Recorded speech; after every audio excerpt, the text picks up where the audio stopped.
शालिनी जी, automation और AI का क्या इसमें इस्तेमाल हुआ है और क्या इस क्षेत्र में हमें आगे बढ़ने की ज़रूरत है? देखिए, हम आगे बढ़ चुके हैं। मैं भी इसमें ही कहना चाहूँगी, अगर आपको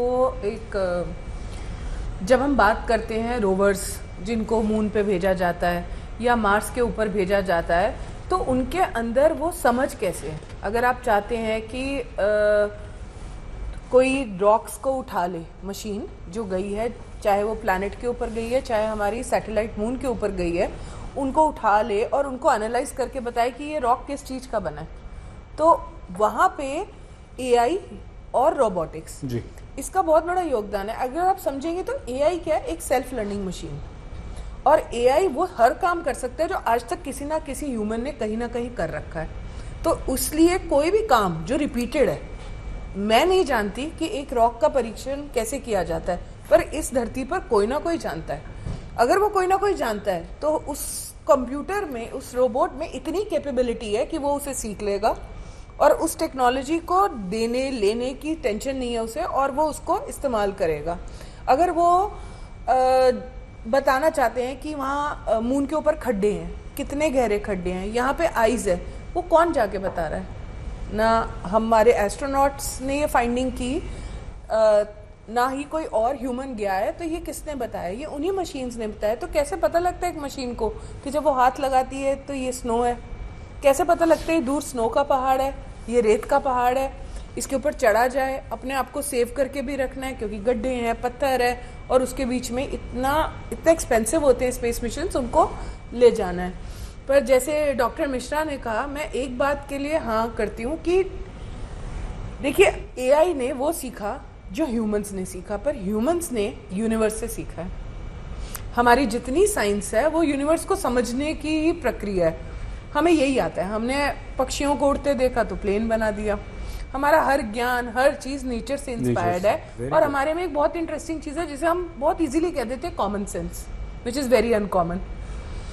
तो कॉमन सेंस और एक जो एनालिटिकल थिंकिंग है, जो आपको उसी वक्त सूझती है कि अच्छा ये काम नहीं हो रहा, ऐसे करके देख लेते हैं, वो जो समझ है ना, वो अभी भी आज ह्यूमंस के पास है। दो एआई और रोबोटिक्स के बिना हमारा जाना पॉसिबल नहीं है, ये बहुत बड़ा ट्रूथ है। अमिताभ सर, एक बार फिर से लौटते हैं, हम बहुत देर हो गई है। मैं एक चीज ऐड कर दूं इससे पहले कि अमिताभ बोले। जी, शालिनी ने बहुत अच्छी दो बातें बोली। मैं सिर्फ ऐड करूंगा कि ह्यूमंस में एक और कैपेबिलिटी है, और वो है क्यूरोसिटी, जो हमसे बहुत बार बेवकूफ़ी कराती। सो आप किसी भी रॉबोट को कहीं पे भी भेज देंगे, वो करेगा वही जो उसको कहा गया है, लेकिन अगर ह्यूमन को भेजेंगे तो एक आधा एक्स्ट्रा पंगा लेगा। और वो जो एक्स्ट्रा पंगा है वही हमारे को नेचर की सबसे खूबसूरत मशीन बनाता है। फिर से बोलूंगा आपको कि आपकी हर कोशिका को पता है कि अगर मैं कट गई हूं तो दोबारा से ठीक हो जाऊं। ये जो ज्ञान है यूनिवर्स ने आपकी कोशिकाओं के अंदर डाला है। आप खुद इंजीनियरिंग करके जितनी मर्जी स्मार्ट रॉबोट बना लें, जितना मर्जी आगे चले जाएं, लेकिन ह्यूमन को एज ए रॉबोट रेप्लिकेट करना अभी बहुत दूर है। तो मैं ये जरूर मानता हूं कि मेरे लिए एज अ काम करने वाले एआई और रॉबोट्स बहुत अच्छे वर्क फोर्स हैं, लेकिन शायद वो क्यूरियोसिटी, वो जो जिज्ञासा है ना, जो मुझे पंगा दिलवाती है हर जगह। किसने कहा था स्पेस में जाओ? मैं जाना है भाई, हम तो जरूर। तो ये जिज्ञासा ह्यूमंस को डिफरेंट बनाती है और ये हमें नेचर ने दी है। सो मैं बस इस बात को कहना चाह रहा हूँ। खास चीज विज्ञान की आपको बताता हूँ कि जो विज्ञान हम इंसानों ने विकसित किया है कि गलतियों से भी फायदा मिलता है। अब बहुत अच्छा एग्जांपल देता हूँ। हबल स्पेस मिशन गया था, उसके ऑप्टिक्स में खराबी थी और फिर उसको चश्मे लगाने पड़े। एक मिशन गया, उसमें करेक्शन लेंस लगाए, लेकिन इस बीच में क्या हुआ? इमेजेस आ रही हैं, ब्लर्ड इमेजेस आ रही हैं। उन्होंने स्पेशल प्रोग्राम डेवलप किए उन ब्लर्ड इमेज में से डाटा निकालने का। क्या उसका फायदा कहाँ हुआ? जो मैमोग्राम्स होते हैं, जो अल्ट्रासाउंड करके ब्रेस्ट के कैंसर को डिटेक्ट करते हैं, वो भी बहुत ब्लर्ड इमेज होती हैं। उस एल्गोरिथम को यूज किया गया इस कैंसर को डिटेक्ट करने के लिए। तो विज्ञान में गलतियों से भी हम नई चीजें सीखते हैं और बहुत बड़ी चीजें सीखते हैं। तो ये विज्ञान की खूबसूरती है। और एक खास बात जो आप बात हम लोग कर रहे हैं कि आपका दो चीजें बहुत जरूरी है। एक तो हमको स्पेस में एक सेल्फ सस्टेनेबल इकोसिस्टम डेवलप करना सीखना पड़ेगा। वो अकेले इंसानों की बस की बात नहीं है, उसके लिए हमको रोबोट एआई की जरूरत पड़ेगी, जो वो जाके हमारे लिए तैयारी करेंगे। दूसरी बात यह है कि अब वो मुकाम आ गया है स्पेस मिशन में कि जब वो इकोनॉमी को क्या फीडबैक देंगे। अभी तक तो ये था सारा खर्चा हो रहा था, और कई बार लोग बोलते थे मंगलयान भेजा, अरबों रुपए खर्च कर, जिससे हमको क्या फायदा मिला। आपका मैंने एक एग्जांपल दिया, फेल मिशन से क्या सीखा, जो सक्सेस मिशन से आज की हम दुनिया जो हम देख रहे हैं, अब ये कमरा देख रहे हैं, स्टूडियो देख रहे हैं, इसकी 90% चीज़ें गायब हो जाएंगी, 99% चीज़ें अगर विज्ञान चला जाएगा तो। अब दिक्कत क्या है कि एक टाइम तक तो पब्लिक ने फंड किया क्यूरियोसिटी के लिए, जानने के लिए, सीखने के लिए, अब उसको आगे बढ़ाने के लिए बिजनेस इन्वेस्टमेंट जरूरी है। तो सवाल उसमें फ़ायदा क्या है? फ्यूचर की जो सारी इंडस्ट्री है, काफ़ी बड़ी इंडस्ट्री जो धरती को डैमेज कर रही है, जैसे माइनिंग हो गई, पॉल्यूटिंग इंडस्ट्री को हमको स्पेस में शिफ्ट करना पड़ेगा, और वो जो इकोनॉमिक जो आपका जो बूस्ट मिलेगा उससे स्पेस में अगले मुकाम पे पहुंचेगा, जिसमें बोल रहा हूँ कि 100 साल में हम प्रोक्सिमा सेंटोरी पहुंचने की तैयारी कर लेंगे। शालिनी जी कुछ कह रही थी आप मैं बोलने यही अपनी कहने बात। वाली थी कि जो डॉक्टर मिश्रा ने कहा कि हम जब बात कर रहे थे कि वो सुनीता विलियम्स को लेके गया बोइंग का स्टार लाइनर मिशन और वो फेल हो गया। एक्चुअली साइंस में फेल होना पास होने से ज़्यादा ज़रूरी है। कैसे? क्योंकि जो अमिताभ सर ने एग्जांपल दिया उससे बिल्कुल सही बात है। तो मैं भी इसी बात को अग्री कर रही थी कि फेलियर आपको अलग ढंग से सोचने के लिए मजबूर करता है कि आप ऐसा क्या करें कि आप इसमें पास हो जाएं। तो एआई को अगर सब सही सही चाहिए तो एआई चाहिए, और अगर गलती करना और करने की हिम्मत चाहिए तो फिर ह्यूमंस चाहिए। और उसमें एक चीज़ और बहुत ज़रूरी है कि शालिनी कॉमन सेंस की बात कर रही थी, हमको कॉमन सेंस को भी साइड में करना पड़ेगा। विज्ञान की सारी इंपॉर्टेंट डिस्कवरी हमारे कॉमन सेंस में फिट नहीं होती हैं। इसको समझाइए प्लीज थोड़ा सा। आप जैसे रिलेटिविटी को ले लीजिए, इतना बड़ा जो सक्सेसफुल है कि आप कभी सोच सकते स्पेस क्या चीज़ है, रबड़ की तरह खिंच सकती है क्या? स्पेस तो खाली जगह मानते हैं। टाइम स्लो डाउन और स्पीड अप हो सकता है क्या? एक ही पार्टिकल दो जगह एक साथ हो सकता है क्या? एक एनिमल से ह्यूमन इवॉल्व हो सकता है क्या? सारे विज्ञान में तो ये चीज बहुत जरूरी है कि हम अपने कॉमन सेंस को साइड में रखें, नई चीजें सीखने के लिए तैयार करें। सर डॉक्टर मिश्रा, इस मिशन पर हम लौटें तो सुनीता विलियम्स जब धरती पर आएंगी उस पल को आप किस तरह से देखते हैं? जी देखिए, पहले तो मैं बोलना चाहूंगा कि जो सुनीता विलियम्स है वो अपने आप में एक बहुत बड़ी इंस्पिरेशन है। देखिए, मैं तो कल्पना चावला जी को देख के कभी नासा में जाने का ख्वाब देखा जब मैंने उनके बारे में सुना।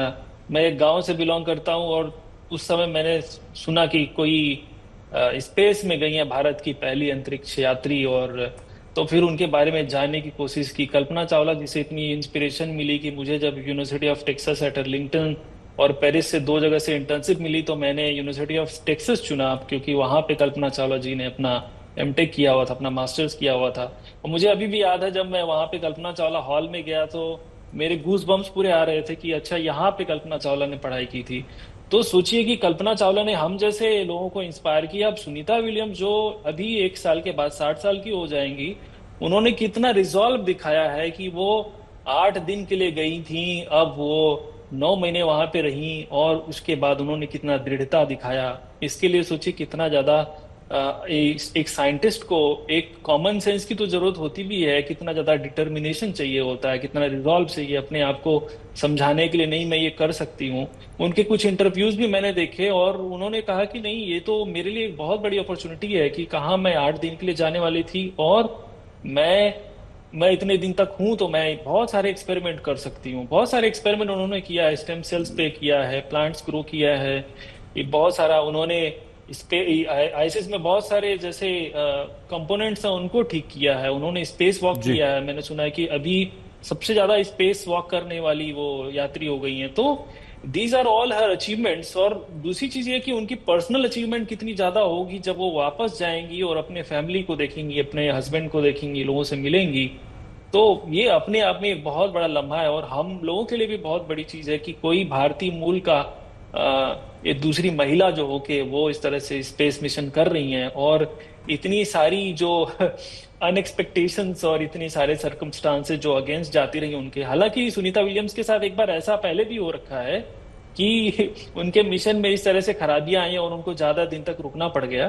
तो ये बहुत सारी चीजें बहुत सारे यंग जनरेशन को इंस्पायर करेंगी, इंडिया के ही यंग जनरेशन को बहुत इंस्पायर करेंगी कि देखिए, हम अगर बड़े सपने देखेंगे तो बहुत ऊंचाई तक हम भी जा सकते हैं। हम भी सुनीता विलियम्स के पोस्टर लगाएंगे और उनके बारे में बातें करेंगे। जी, अच्छी बात कही डॉक्टर मिश्रा आपने। अमिताभ सर, मैं इसी से आगे बढ़कर स्पेस वॉक की जो बात की, क्या होता है? हाँ, बड़ा शब्द बड़ा जी लगता है, स्पेस वॉक। वहाँ ना कोई सड़क है, ना कोई पगडंडी है, ना कोई गली है जिसमें आप वॉक करें।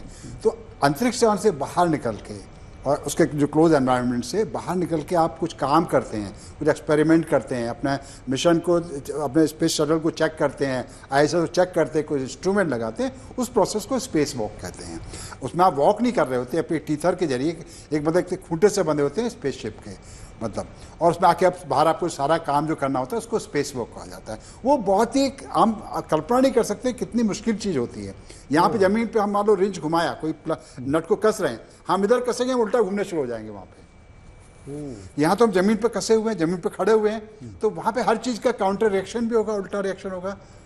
तो ये सब उसके लिए बहुत स्पेशली उनको ट्रेन किया जाता है। लंबे समय की ट्रेनिंग के बाद ही एस्ट्रोनॉट स्पेस वॉक कर पाते हैं। सो कॉल्ड वॉक, वहाँ पे चलने की कोई जगह नहीं है। तो अंतरिक्ष यान के बाहर घूमते हुए उसके कुछ काम करना, कोई इंस्ट्रूमेंट फिट करना, रिपेयर करना, ये सबको हम स्पेस वॉक कहते हैं। सचिन जी, मैं एक बहुत ही आम इंसान की तरह आपसे ये सवाल पूछ रहा हूँ कि अगर वहाँ कोई सड़क नहीं है, कुछ नहीं है, तो फिर हम वहाँ बसने की, अपनी दुनिया बसाने की बात कैसे करते हैं, सपना कैसे देखते हैं, और वो दुनिया हमारी कैसी होगी? पहले तो समझते हैं कि हम एक्चुअली ये कर क्यों रहे हैं, क्यों ये सपना देख रहे हैं कि हम कभी स्पेस में रहें जी। तो सबसे पहली जो चीज़ है वो तो है क्यूरियोसिटी। आप अगर वही जिज्ञासा जो अभी आप अगर सोचें कि इतना खूबसूरत नज़ारा दिखता है, पृथ्वी गोल आपको दिखती है और चांद की तरह उसकी आपको अलग अलग जैसे चांद के फेसेस होते हैं ऐसे पृथ्वी के दिखते हैं, और इतना खूबसूरत प्लेनेट है कि एक बार तो मन करेगा ही कि जा करके देखें। सो अंतरिक्ष पर्यटन एक बहुत बड़ा कॉन्सेप्ट है। आप जाने कि हमारे लिए ना 5 ही तरह के सुख होते हैं और उनमें से एक सुख एडवेंचर है। इसी वजह से हम लोग पहाड़ों पे चढ़ते हैं, इसी वजह से हम लोग डरावनी पिक्चरें देखते हैं, क्योंकि हमारे मन को, हमारे दिमाग को अच्छा लगता है। एक पर्टिकुलर हार्मोन सिक्रीट होता है और स्पेस एडवेंचर अपने आप में बहुत बड़ी इंडस्ट्री है। सो एक काम तो सीधा सीधा ये है कि हम ऐसे होटल्स बनाएं जहाँ पे जाकर के रह सकें और वापिस आ सकें नियर अर्थ ऑर्बिट। दूसरी इंपॉर्टेंट बात यह है जो बड़ी इंपॉर्टेंट है, एज ह्यूमंस हम रिसोर्सिस पे डिपेंडेंट हैं, और रिसोर्सिस आप यकीन माने बेइंतहा हैं। अगर मेरे को आज ये टेक्नोलॉजी मिल जाए कि मैं किसी भी यान को अपने सौर मंडल में ही कहीं पे भी भेज सकूं, तो अनलिमिटेड आयरन, अनलिमिटेड सोना, अनलिमिटेड पेट्रोलियम, अनलिमिटेड हीरे, आप जो चाहे मैं आपको दे सकता हूं। सो आप ये समझें कि ज्ञान या ये तकनीक हासिल करना हमारे लिए कितना इंपॉर्टेंट है, और इंटरनेशनल स्पेस स्टेशन पे वही स्टेप्स लिए जा रहे हैं। अगर मैं ये सब करूंगा तो मैं अपने आप को मैनेज कैसे करूंगा। और तीसरी बड़ी इंपॉर्टेंट बात है, हम पृथ्वी से जब किसी चीज को भेजते हैं तो करीब 13 किलोमीटर प्रति सेकंड की उसके अंदर वेलोसिटी देनी पड़ती है, तब वो पृथ्वी से बाहर, उसके गुरुत्वाकर्षण की पकड़ से बाहर जाता है। लेकिन अगर चांद पे मैं अपना स्पेस स्टेशन बना लूं, जो मेरा नियरेस्ट नेबर है, ऐसे तो हमें डिस्टेंस बहुत लगते हैं, लेकिन चांद मेरा नियरेस्ट नेबर है, और वहां से रॉकेट छोड़ूं तो आप यकीन माने कि मुझे रॉकेट की जो स्ट्रेंथ है वो 1/36 रिड्यूस करनी पड़ती है फॉर्मूले के हिसाब से। और अगर बाई चांस मंगल पे बना लूं तो मेरे हिसाब से तो शायद अगर जंप ही लूं तो उसके जो हाईएस्ट माउंटेन है उसे जंप भी करूंगा तो स्पेस में चला जाऊंगा। तो हमारे लिए स्पेस में से मिशन को लॉन्च करना पृथ्वी से लॉन्च करने से बहुत सस्ता है। इसीलिए चांद एक नेचुरल डेस्टिनेशन है सभी स्पेस एजेंसीज की, और गिने तो इस वक्त 5 स्पेस एजेंसीज हैं जो आगे हैं, और हम 5 ही चांद पे जाना चाहते हैं, और चांद पे जाके अपने सारे मिशंस को कंट्रोल करना। मेजर फोर्स तो मेरा रॉबर्ट्स रहेंगे, लेकिन फिर भी हमें वहां रहना पड़ेगा, और वो रहने के लिए जो सब हमें तैयारी करनी है वो इंटरनेशनल स्पेस स्टेशन ही हमारा एकमात्र सहारा है। और 2030 में भारत भी ऑलरेडी अनाउंस कर रहा है कि हम अपना स्पेस स्टेशन बनाएंगे। चाइना ने ऑलरेडी कह दिया, मैं तो कंफर्म 2030 में रख ही रहा हूं। और इंटरनेशनल स्पेस स्टेशन जो ये 5 अलग अलग स्पेस एजेंसीज 15 कंट्रीज बना रही हैं, इसकी भी नेक्स्ट लेवल की तैयारी, बल्कि चांद के और पास बनाने की तैयारी शुरुआत की जा चुकी है। तो हमारे लिए बड़ा इंपॉर्टेंट है ये सब करना। और सुनीता विलियम्स जी के साथ जो अभी ये घटना हुई कि उनको वहाँ एक्सटेंडेड रहना पड़ गया, तो आप इसको ऐसे समझें, एक पिक्चर है ग्रेविटी, जिसमें एक एस्ट्रोनॉट स्ट्रैंडेड, या सैंड्रा बुलक जो है वो स्ट्रैंडेड हो जाती हैं। तो ये स्ट्रैंडेड तो नहीं थी क्योंकि अपने ही घर में थी, उसी एनवायरनमेंट में थी जिसमें कई बार जा चुकी, लेकिन 1 मिनट के लिए मन में जो परेशानी क्रिएट हुई थी, अब उसको एक्सप्लेन करने वाली इकलौती महिला है जिन्होंने ये फेस किया है। सो 2 ही लोग हैं आज पूरे इतिहास ऑफ स्पेस एज में जिन लोगों को एक्चुअली पहली बार ऐसा लगा कि एक मिशन में आए, वो इस लेवल पे फेल हुआ कि हमारी एक्सटेंशन इतने सारे दिनों के लिए हो गई। तो इन दोनों से बहुत कुछ सीखने को सारी की सारी स्पेस एजेंसीज को मिलेगा। सो ही कुडंट सी कि कंट्रीज हैं, उसे यही दिखा मेरा घर है और मैं हूँ। सो भूल गया कि मैं किस देश को रहता था। तो अपने आप में एक बिलोंगिंगनेस है, और मुझे लगता है स्पेस आज की दुनिया का सबसे बड़ा यूनिफाइंग फैक्टर है। मैं एक एग्जांपल देता हूँ। इस वक्त रशिया वॉर में है, लेकिन जब स्पेस पे कोऑपरेशन की बात आती है तो हम अभी जानते हैं कि रशियन कॉस्मोनॉट अमेरिकन एस्ट्रोनॉट के साथ इस वक्त वहां गया सुनीता विलियम्स जी को रिप्लेस करने के लिए। सो स्पेस एक कोऑपरेशन का मुद्दा है। आईएसएस बना, रशिया को सीधे साथ पे लिया गया, जबकि अमेरिका रशिया की हमेशा से दुश्मनी रही है कि हम एक मिसाल कायम करने के मिलकर काम कर सकते हैं। सबसे बड़ा जो एक्सपीरियंस है, जब पीछे धरती आपके पीछे दिख रही है, वहां जाके ना इंडिया होता है, ना पाकिस्तान होता है, ना बांग्लादेश होता है, ना लंका होता है। एक धरती होती है, ना उनकी हवा अलग है, ना उनका पानी अलग है, ना उनके जीव अलग है। ये जो आर्टिफिशियल बाउंड्रीज को तोड़ने का काम स्पेस का एक्सपीरियंस करता है। जो भी एस्ट्रोनॉट वहां जाता है, आप भी कभी जाएंगे, हमारे बच्चे जाएंगे, फिर ये सारे जो भेदभाव हमने बना रखे हैं आर्टिफिशियल, इनको भूल जाएंगे और इंसानों की तरह काम करेंगे, पूरी इंसानियत के लिए काम करेंगे। ये सबसे जरूरी मैसेज है स्पेस मिशंस का। मैं आपको थोड़ा सा इनके पर्सनल भी बारे में बताना चाहूंगा। मैं बिल्कुल बताता हूँ जी। 30 सेकंड बाद आपके पास आते हैं। शैलेंद्र जी से एक सवाल पूछ लूँ मैं। तो ये तो वही बात हो गई, आप दोनों ने, सचिन जी, अमिताभ जी, शैलेंद्र जी, आपने, डॉक्टर मिश्रा, आपने बहुत अच्छी बात कही कि वसुधैव कुटुंबकम जो हमारी अवधारणा है, भारतीय अवधारणा है, ये तो उसका सबसे बढ़िया एग्जाम्पल है जो आप लोग दे रहे हैं। बिल्कुल।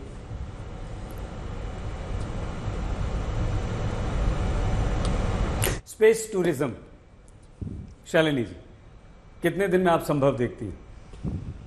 मुझे लगता है आज से पहले तो space tourism in some sense शुरू हो चुका है। शुरू हो चुका है, हाँ, पहले तो ये बता दो कि शुरू हो चुका है। लेकिन उस पर शक भी हुआ ना कुछ कि कहाँ ले गए, कहाँ ले आए। अभी एक्सपीरियंस होता है, क्या होता है, खास तरह की ऑर्बिट होती है जिसको हम बोलते हैं कि लियो, लोअर ऑर्बिट पैराबोलिक ट्रेजेक्टरी होती है। एक हाइट पे जाके एरोप्लेन को उसको ड्रॉप कर दिया था, मतलब उसके सारे ब्रेक हटा दिए, फ्री गिर रहा है। आपको जब फ्री गिर रहा है उस टाइम आप वेटलेसनेस फील करते हो।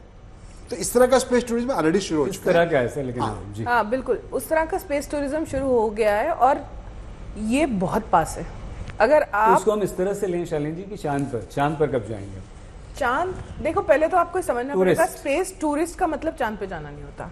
नहीं, जैसे सचिन जी ने जो और अमिताभ सर ने जो बात कही थी उसको हम थोड़ा सा आगे बढ़ा रहे हैं। जी प्लीज समझाइए। तो पहले तो मैं ये कहना चाहूंगी स्पेस टूरिज्म का मतलब चांद पे जाना नहीं है। पहले इसके लिए हम एक बहुत छोटी सी मुझे एक एक्टिविटी है जो हम छोटे बच्चों को कराते हैं। मैं एजुकेशनिस्ट हूँ और मेरा काम है कि छोटे बच्चों को साइंस सिखाना। तो उनको हम एक छोटे से एक्टिविटी कराते हैं और बोलते हैं कि ऊपर देखो आसमान में देख रहे हो क्या दिख रहा है? तो बच्चे बताते हैं मुझे कि मुझे पक्षी दिख रहे हैं, मुझे बादल दिख रहे हैं, फिर बताते हैं अरे मुझे सूरज दिख रहा है। तो उन्हें वहां से हम उन्हें शुरू करते हैं कि क्या तुम्हारा स्काई है और क्या तुम्हारा स्पेस है। तो जो स्पेस है, हम स्पेस पहले तो हमें समझना पड़ेगा स्पेस अर्थ वालों के कॉन्टेक्स्ट की चीज है। हम अर्थ पे रह के बोलते हैं कि यहाँ तक तो हमारा एटमॉस्फेयर हो गया, ये हमारा स्काई है, इसके बाद सब स्पेस है, पर हम सब एक बड़े यूनिवर्स का हिस्सा हैं। तो जब हम स्पेस टूरिज्म की बात करते हैं तो हम अपने एटमॉस्फेयर से थोड़ा ऊपर जाने की बात कर रहे हैं और वो शुरू हो गया। जैसे अमिताभ सर ने बताया कि स्पेस की जो फीलिंग है, जैसे आप देख रहे हैं आपके वीडियोस में भी कि कोई उल्टा हो रहा है, कोई सीधा हो रहा है, और मतलब कोई ऊपर नीचे लाइट लेफ्ट लाइट का कुछ डायरेक्शन का कुछ लेना देना ही नहीं है।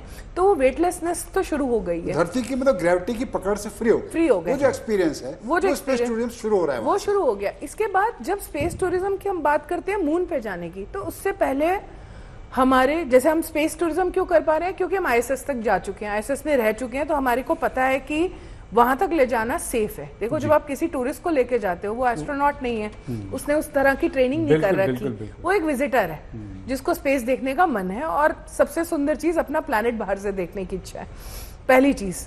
तो आप जब हमारी बाउंड्रीज, हमारी नॉलेज और हमारे वहां तक हम पहुंच जाएंगे, तो जिस दिन हम लूनर सेटलमेंट, या हमारे मून को लूना कहा जाता है इसलिए लूनर सेटलमेंट मैंने आपको कहा, तो मून पे जाके जब हम रहने लग जाएंगे और आराम से सेफली रहने लग जाएंगे, उस दिन पे स्पेस टूरिज्म का एक्सटेंशन आ जाएगा कि हम मून पे विजिटर्स को ले जा सकते हैं। बिल्कुल ठीक है।